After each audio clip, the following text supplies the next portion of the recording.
Today, let's talk about the best diet to reverse type 2 diabetes. And I know that's a big claim, but after 12 years of following a whole food plant based diet myself, and then taking care of patients across this country, but I am licensed in all 50 states and DC. I can say without a doubt, I feel personally that this is absolutely the best diet. So, why is a whole food plant based diet the best diet to reverse type 2 diabetes? Well, there's several mechanisms at play, and I want to go over those with you today. So then when someone asks you, well, why are you eating this plant-based diet? I thought carbs were bad for diabetes and you should avoid them. You should do a keto diet. No, no, no. That does not get to the root of the issue. So this is why a whole food plant-based diet will help you reverse type 2 diabetes. If anything, will effectively help you lower medications.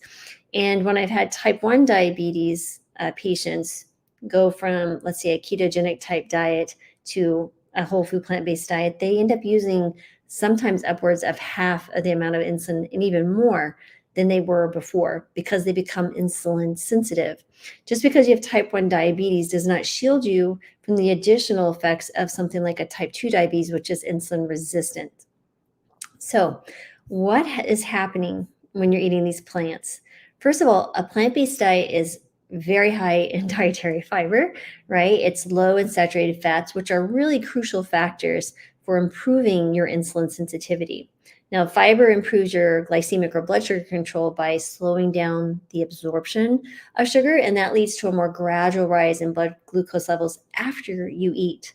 So additionally, the reduction in fat accumulation within muscle and liver cells, often seen with a plant-based diet, enhances the ability of insulin to be used by your cells. And so basically what's happening is you're seeing a decrease in the lipotoxicity effects. And secondarily, there's weight loss and weight management. So when you eat a whole food plant-based diet, now this is a diet that's focused on the way the food arrives typically from Mother Nature. It's not the processed plant-based foods that you may see in your different grocery store shelves or freezers. This is focused on whole food plant-based meals. And so that's the key factor here. I'm not talking about processed vegan junk food. I'm talking about whole, unrefined plant foods. So when you eat those foods, plant-based diets are generally lower in calories. So that's what we call a lower calorie density. And when you consume lower calories but have more fiber, you feel fuller, more satiated, and it feels like you're eating a lot more food, which in a sense you are by compare if you look at it, but there's so many more lower calories that's where you start seeing the weight loss occur. So when you eat these foods that are lower in calories and higher in nutrient density, right? These amazing things that come along with the plants, this aids in your weight loss, which has that significant impact on your diabetes management because your insulin resistance is improving. So certain things, especially things like visceral fat, is closely linked to insulin resistance. Now, visceral fat is that fat that's encompassed around more in the abdominal area. So it's around the internal organs, and you'll see it on CT scan. If you put someone through, you'll see the fat kind of centered in the middle of the body versus underneath the skin. This is called subcutaneous fat. So the subcutaneous fat is where we're supposed to store fat, right? That's a place we need it. You can think of it as an organ, right? It sends out messengers, it responds to messenger, it's being fed nutrients by the bloodstream. But when this subcutaneous fat is no longer able or available to store fat because it's literally everything is full, we start storing fat in other places. And that's typically what we call the visceral fat, or we might store fat in things like the liver and muscle. And that's where the insulin resistance piece starts to come. So when you lose weight, that improves. Next is anti-inflammatory effects, right? So chronic inflammation is a key player in the development of insulin resistance. And if you really want to learn more about insulin resistance, just a side note, I did a workshop and have an in-depth ebook. I think it's close to 50, 60 pages on the Dr. Marbas website. If you go under workshops or ebooks, you can find it there if you really want to dive deeper into this topic of insulin resistance. And plant-based diets are really rich, like for example, in antioxidants, phytochemicals, which have anti-inflammatory properties, right? So these compounds help reduce systemic inflammation, which can in turn improve insulin sensitivity and beta cell function. Now, beta cells are those cells in the pancreas that actually produce insulin. And then you have the gut microbiome, right? So that changes. So plant-based diets positively influence gut microbiota composition. That really increases the prevalence of beneficial bacteria that are linked to improved metabolism and reduced intestinal inflammation. A healthy gut microbiome is so important for your glucose control, also for weight control, uh, improvement in your immune system. So much is going on in our gut microbiome. Next, you get a reduction in what we call AGEs, or advanced glycation end products. Now, AGEs, they're formed through reactions between sugars and proteins or fats and are implicated in the progression of diabetes complications, right? So plant-based diets are typically lower in AGEs compared to diets with animal products and processed foods. So last but not least, I think the important thing is understanding there's holistic health benefits, right? Because when you look at the person at whole, we're not just treating the diabetes. So I'm not saying, oh, go eat a plant-based diet and your blood sugar alone is going to improve. Many times, diabetes brings their friends. They bring in hypertension, they bring in high cholesterol, they bring in arthritis, they bring in all these different friends, gangs. But when you eat a whole food plant-based diet, a lot of those things improve as well. So beyond direct effects on the blood glucose, insulin sensitivity, you will see better lipid profiles, reduced blood pressure, enhanced vascular health, right? Improvement in your cardiac health and brain health. You feel better, you think clearly, you sleep better, there's less joint pain. And so many things improve. Kidney health improves. I hope that gives you enough food to think about if you haven't already started on a whole food plant-based diet, to consider doing a whole food plant-based diet. But there's a couple of things I really want to highlight that are very, very important if you are on medications for diabetes, especially medications that can cause low blood sugars, meaning hypoglycemic effects. Now, some medications like metformin are probably going to be okay and not so much need to worry about weaning off of those so quickly. But things like insulin, uh, glimepiride, those type of medications that you can take orally or injectable, they can cause significant low blood sugar. So when you start transitioning to a whole food plant-based diet, you should be under the care of a doctor who's knowledgeable in the powerful effects of the plant-based diet.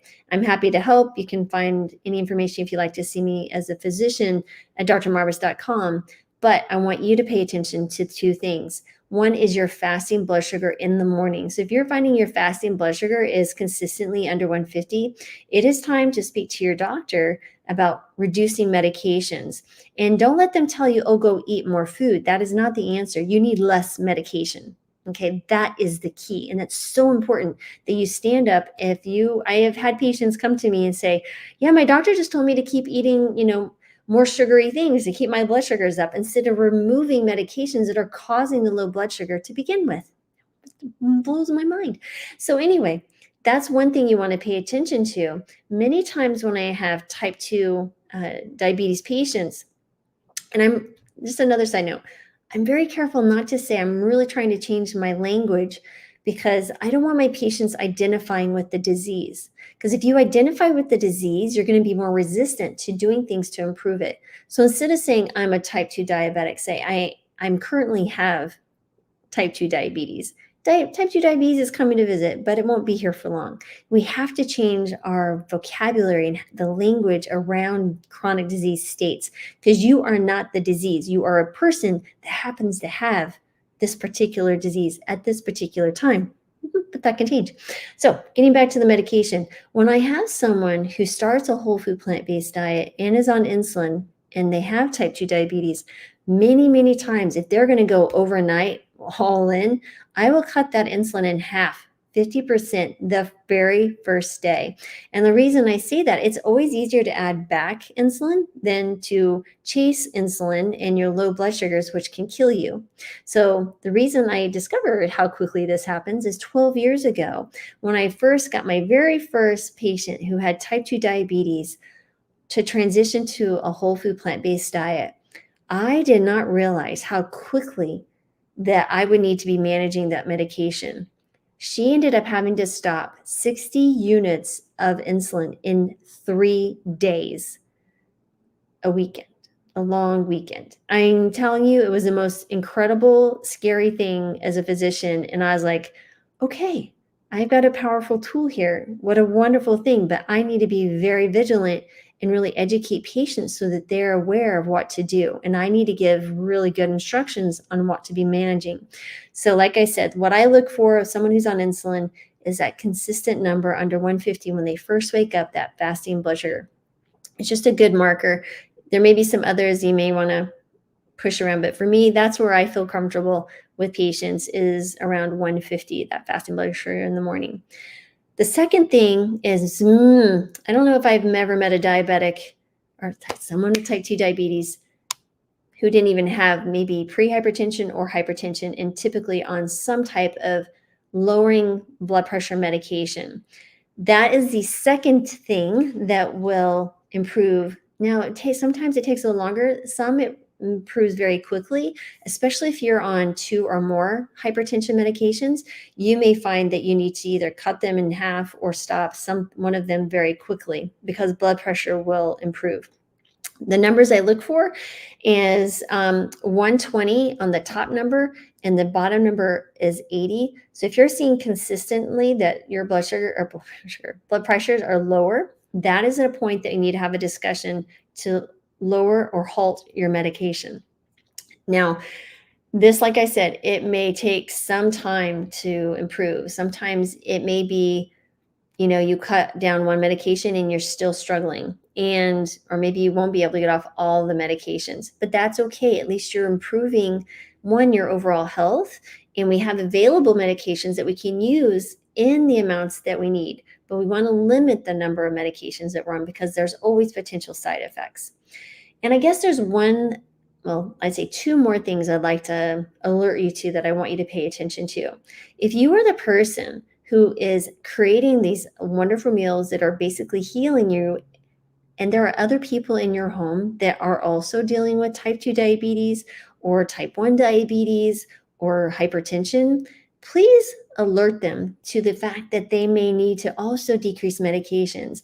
I have seen this happen in my own patients. So I had one patient who was doing phenomenally well. I was literally just dropping medications left and right.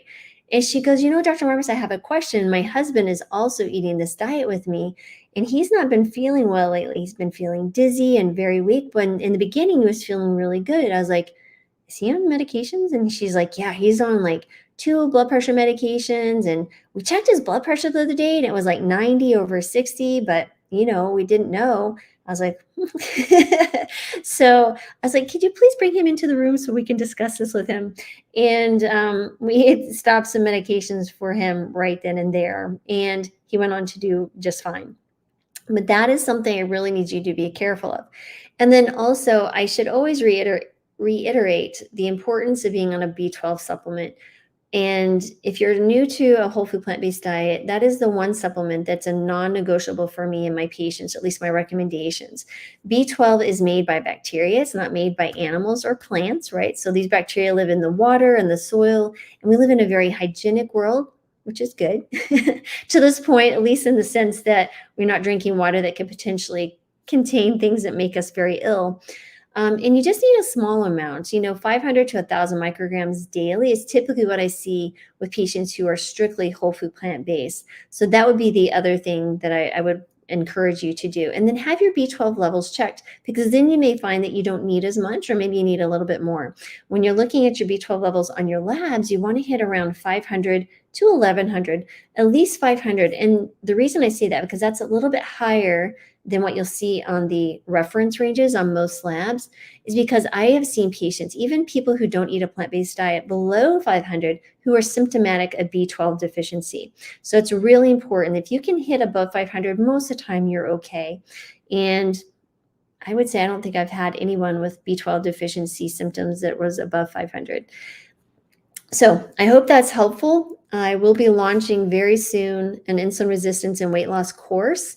It'll go over three months. I'll have weekly video components of it, and then we'll meet monthly as a for personal coaching, live personal coaching with myself, and I'll answer all your questions that you may have. So be on the lookout for that. We also have the Healing Kitchen, where today we had Brenda Davis come and lecture us on plant-based protein. Holy moly, it was amazing. And Healing Kitchen, I also do a workshop this month is weight loss. I've done osteoporosis, plant-based labs. I've done insulin resistance workshop. And then Brittany Giroudi, who is my partner in crime here, she makes these amazing recipes, and we meet every single week, guys.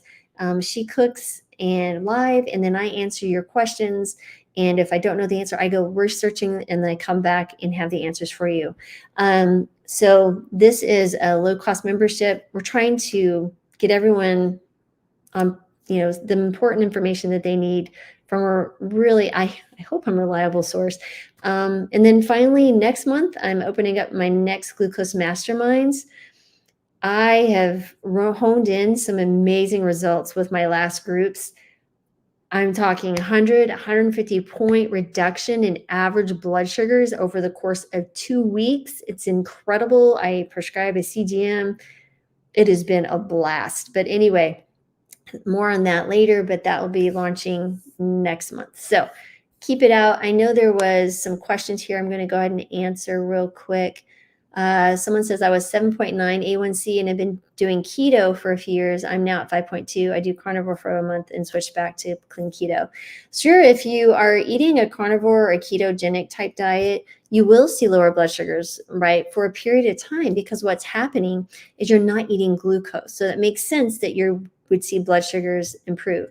The problem is with this high fat, moderate protein type diet is that you're still fueling the fire. So if I have someone who reverses type 2 diabetes with a ketogenic type diet and someone who eats a whole food plant-based diet, and they end up, let's say, with this normalized A1C, my plant-based diet individual is going to be able to eat a banana and their blood sugars will act normally.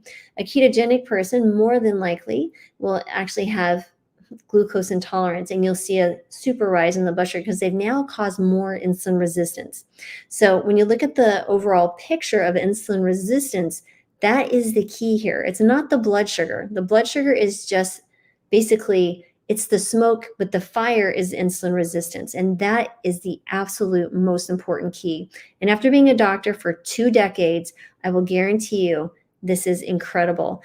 I've had patients who switch over to who came to me because they had done a ketogenic diet and they had worsening, blood lipids. They had arthritis, constipation. One actually had a heart attack and came. So again, I hear people, you'll see lower blood sugars, but at the end of the day, that's not the entire story. So please be careful when you decide to move to a ketogenic type diet. Let's see here. Yeah, so someone's asking, can you share the effects of whole food plant-based diet for those with type 1 diabetes? So a great example, and she wouldn't mind me sharing, is I had a young patient, my very youngest type 1 diabetic that I've worked with or someone with type 1 diabetes was 4. He's now 8.5. And his A1C, I started seeing them about 6 months into after he was diagnosed. The original endocrinologist who was caring for him mentioned you should do a ketogenic type diet. The family really struggled with that. He was having real difficulty managing his diabetes and came to us. And now his A1C is always under 6.3. The most recent one was 5.7, doing phenomenally well, tons of energy, growing amazingly. So what you'll see here is that they start using physiologic amounts of insulin, right? So what I mean by that is you start using amounts of insulin that a non-diabetic would be using, or someone without diabetes, right? Your pancreas would be producing. And that's where you'll see this improvement in insulin resistance if someone has been eating a standard American diet with type 1 diabetes. And they'll see, if they switch over, a decrease, one, in inflammation. You'll also see a decrease in use of insulin. You'll see improvement in blood sugars and the variability that can occur. So yes, that's where I've seen improvements with a type 1 someone with type 1 diabetes. And is that all the questions? Okay, final question is, can you please talk about 1.5 diabetes? So this is a latent onset autoimmune type diabetes. That means that the body has attacked itself, and these are typically older adults. And so how I typically get these guys is these are people who had elevated blood sugars. They were advised that they had type 2 diabetes or pre-diabetes, and they were given oral medications and they were not getting better. So then let's say they started a whole food plant-based diet and they were a very healthy weight. They're very strict. They're eating whole food plant-based, but their blood sugars would still, tend to maybe be consistently elevated or really high after eating and then slowly decline, even though it was low fat, whole food plant-based. And they were like confounded. So when we start checking these things, we check a few labs. One is C-peptide. So C-peptide can tell me how much insulin someone is making. So when it's low, for example, under 1.8, something like that, what you'll see is they're not making enough insulin. Well, why? Well, then we check some insulin antibodies. There's 5 tests that you can order.